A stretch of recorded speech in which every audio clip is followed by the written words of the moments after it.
you'll have a rude awakening. You'll just have silence, and ain't nobody threatening you, and I ain't trying to go back and forth with no woman. Then after that, you better get on your job. That's really, that's all it is. Ain't no threat, I'm just being clear. Straight out to the federal courthouse in Manhattan, standing by investigative reporter Lauren Conlon, star of Pop Crime TV. Lauren, what happened in court today?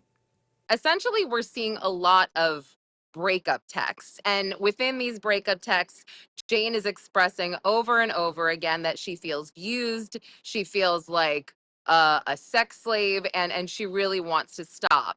And I think what the government is trying to show here is that the way that Diddy responds to these texts is, he'll send a screenshot of his knees from his doctor saying his knees are horrible. And then Jane will sort of push her frustrations aside and go to be with him. And I think they're trying to say, okay, well, he manipulated her over and over again. And then we've also heard voice memos from Diddy to Jane, where he's kind of calling her crazy. And that seems to be a theme of what we're hearing from him as a response to her. You're crazy, you're crazy. He also says things like, no one's forcing you to be here. We're consenting adults. But again, the fact that he pays her rent comes up a lot.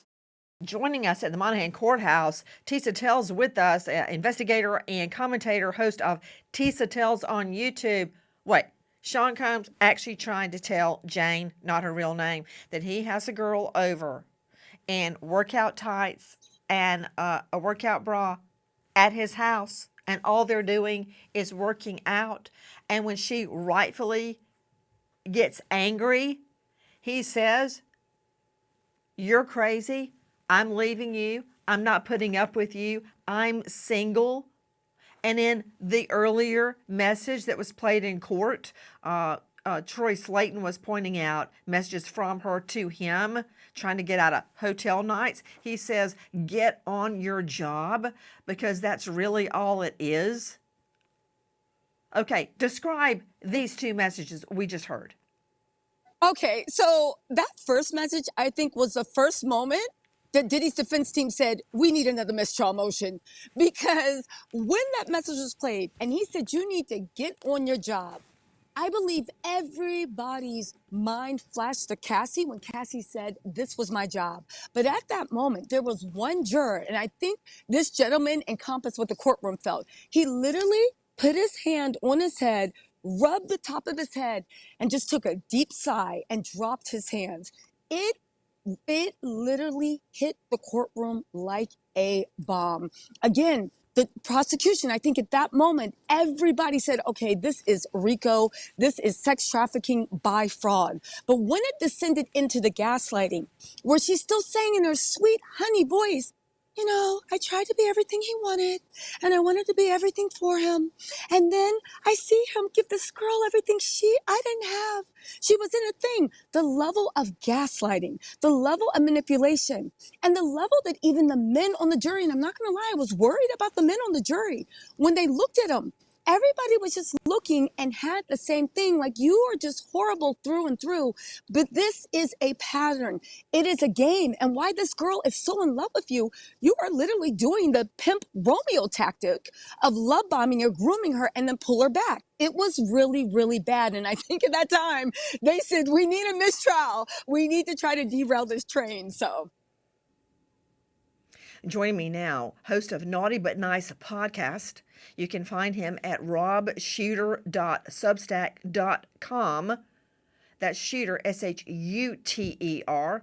Author of The Forward Answer, and more importantly, for tonight, the former PR guru for Sean Combs. I was concerned that when you heard his voice on those messages, it might give you flashbacks. But see, he would show one side, the side that you orchestrated, Rob Shooter, to the public, the glam Diddy. But now we're learning about Pimp Diddy. That's what we're learning. This woman, Jane, had mouth sores, repeat urinary tract infections, and would be forced to hold weird sex positions for hours on end, to where she actually developed a back ailment. Yet you heard the way he talked to her, basically throwing her back in the ring. Thoughts? It's really an alarming, a horrifying insight. I've spoken to you before, Nancy, about how Diddy sees his life like a movie. He plots his life out. I think Jane here has outdone her teacher. The pupil has become the master here. What she did on the stand was so amazing. It started as a love story, as a rom-com, and it turned into this horror movie. It was very theatrical, it was very cinematic, and it's going to be very impactful. I spoke to my Diddy sources, and for the first time during this trial, I'm told they're really, really nervous. They were confident, overconfident for a long time. Nancy, that tide has changed. Now they fear. They're real fear coming out of Team Diddy. How is Combs and or his defense team, which is a multi-million-dollar ensemble, how are they responding? So the defense team, Tinny Garagos and Mark Agnafilio, okay, they seem to always be in a constant huddle. But here's the weird part. I firmly believe Sean Diddy Combs is in complete control of his legal team. He's always furiously writing notes, telling them, interrupting when they're doing their questioning, passing notes for them to pay attention.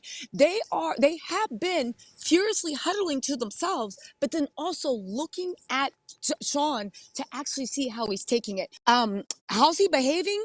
Oddly, also, I think that's when you really see his issues with power and control. After the judge yelled at him last week, he's been oddly staring at the judge, deciding to get up for no reason in the middle of court so he could pour himself a glass of water, doing all these weird games, for lack of a better word, but it's starting to reek of desperation. And that's why it's so odd that when you hear about the mistrial on the outside, yeah, it sounds like they might have something, but in that court, Jane is having them in a meltdown, and Diddy seems to have a constantly angry and kind of defiant look when his mask slips, and he keeps trying to keep his cool, but they're looking at him. I think the real Sean Combs is starting to come out.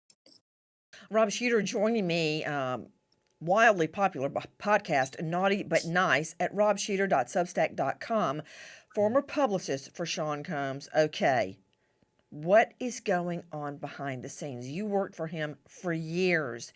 Did you hear what she just said? Doing Yes. anything because the judge told him he would be expelled from the courtroom if he couldn't behave. He doesn't want that, right? But he's, instead of making faces at the jury, he's now doing other antics to break the flow of Jane's testimony. What's happening in that little head of his? He's a master of deceit. He's a master of changing the subject. He knows exactly what he's doing. First of all, I just want to say, I don't believe somebody has said no to Diddy in maybe a decade, maybe even longer. And so this will be a real shock to him that a judge, he's not in charge of that room. I can't imagine many rooms that Diddy has been in over the last 20 years where he's not the boss. Diddy is the boss of every restaurant he walks into, every recording studio he walks into, every photo shoot. He is not the boss in this court, and that is going to really, really play on him. So he's trying to get as much power, as much control as he can by these antics, by getting up, by pulling faces. It's not going to be tolerated. So Puffy, Diddy has been put in his place, and Diddy put in his place, I believe, is like a lion trapped in a corner. He's going to lash out. And I think that's exactly what the prosecution wants. We're going to see the real Diddy. And you know what, Rob Shuter? You, with all these years as a PR expert, the jury can very likely smell the stink of fear. You can actually, it's like a presence in the courtroom. Once the tide turns, suddenly the whole dynamic changes in the courtroom. And I want to hear from your point of view specifically how Sean Combs is responding to this turn in the tide. He'll be shocked. So at first he'll be in denial about it. I've been at a lot of his shows and some of them did not go very well. And he used to say afterwards, I could feel the crowd. I'm losing the crowd. That's what he must be feeling right now. He is losing this jury. However, knowing Puffy like I do, he doesn't give in without a fight. He's going to be screaming at his lawyers. He's going to be screaming at his team. It's no coincidence that suddenly his PR machine is outside the trial trying to influence people to say nice things. They know they're in trouble, but they are not giving up without a fight. So, Tisa Tales joining us at the courthouse. I know you're not an actress, but could you just display for me some of the disgusting looks the jury is making? I got to see this.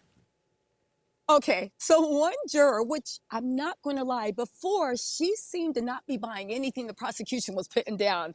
I looked at them as ground zero of this might be the nullification. When she saw the pictures, okay, it was this. She literally recoiled, okay? There were two jurors toward the end. They're sharing a monitor. Again, I have to tell you how impactful this was. The prosecution didn't just show one picture, two picture. It was like again, and again. So it was rapid fire. And they were leaning in almost as if they were looking at like gruesome carnage and leaning out. At one point, she looked to the side. The jury was visibly uncomfortable. They were squirming. They literally had to look away, and the prosecution didn't let up. Another picture, another picture, another picture. And it was so impactful. Again, I'm not going to lie, at that time, I think mistrial.